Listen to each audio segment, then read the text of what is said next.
Country जाते हैं ये सोच के कि वो अपने बच्चों के लिए या अपने घर वालों के लिए पैसे कमाने जा रहे हैं, उन्हें कम से कम उस औरत के बारे में ज़रूर सोचना चाहिए जिसे वो पीछे अपने घर में अकेला छोड़ के जाते हैं।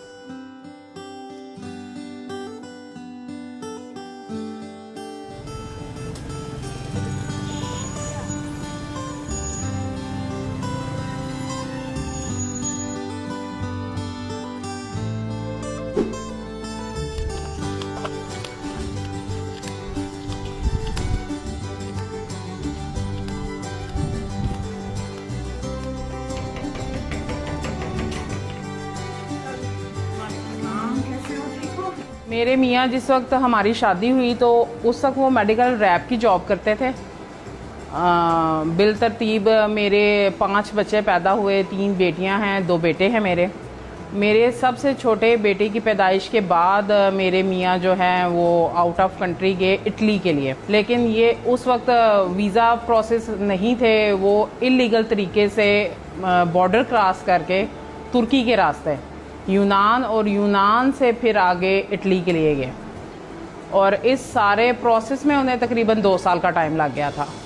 और उन 2 साल के बीच में मेरा उनसे किसी किस्म का कोई राब्ता नहीं था। इवन दैन मुझे ये भी नहीं था पता कि वो जिंदा हैं या उनकी डेथ हो गई है। अदरवाइज़ ना मेरा उनसे कोई राब्ता था, ना उनका मुझसे कोई राब्ता था।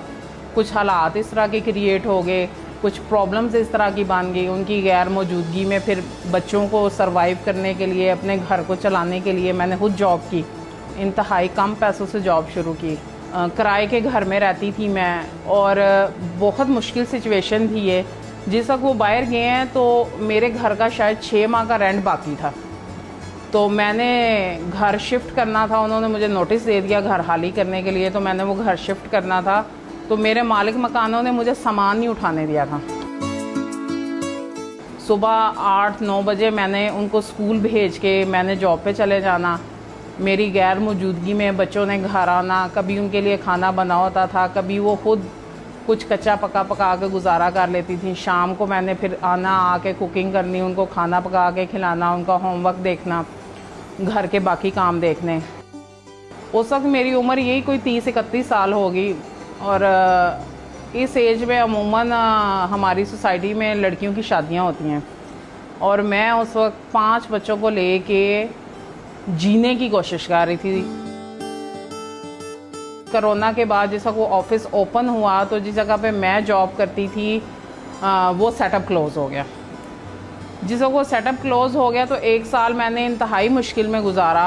आपको मैं वो वर्ड्स में बयान नहीं कर सकती कि शायद मैंने एक टाइम खाना खाया हो, शायद मैंने अपने बच्चों की फ़ीसें ना पे की हों। मेरे लिए बड़ा मुश्किल टाइम था। वहाँ पे मुझे एक चांस मिला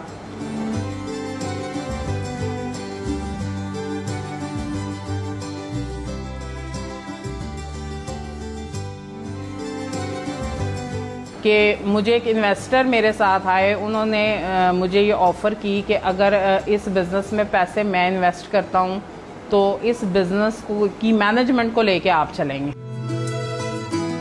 मैंने गलियों गलियों, बाज़ारों घूम के, घर घर जाके अपनी प्रोडक्ट सेल की, एक स्ट्रॉन्ग बेस बनाई, और एक एम्प्लॉय से एक बिज़नेस मैनेजर का, और फिर उस उस बिज़नेस के पार्टनर की जगह ली मैंने।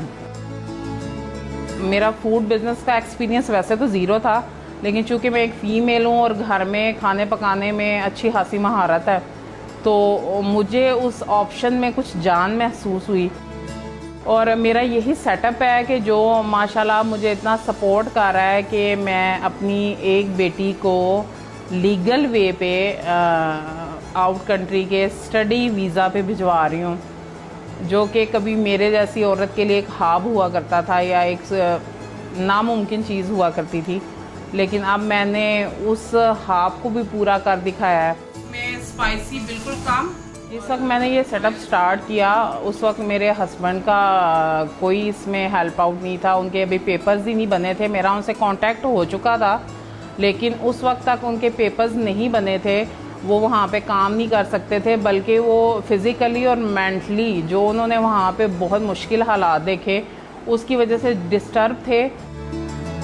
बच्चे अल्हम्दुलिल्लाह मेरे बहुत अच्छे हैं, लेकिन वो कंट्रोल जो उन पे एक बाप का हो सकता था, या वो शफ़क़त, वो परवरिश जो उनको एक बाप दे सकता था, ज़ाहिर सी बात है वो मैं नहीं दे सकी। बल्कि मेरे नज़दीक शायद मेरे बच्चों के साथ ये ज़्यादती हुई है कि उनका बाप तो उन्हें अवेलेबल नहीं था, लेकिन उनकी माँ भी उस वजह से उनसे छिन गई।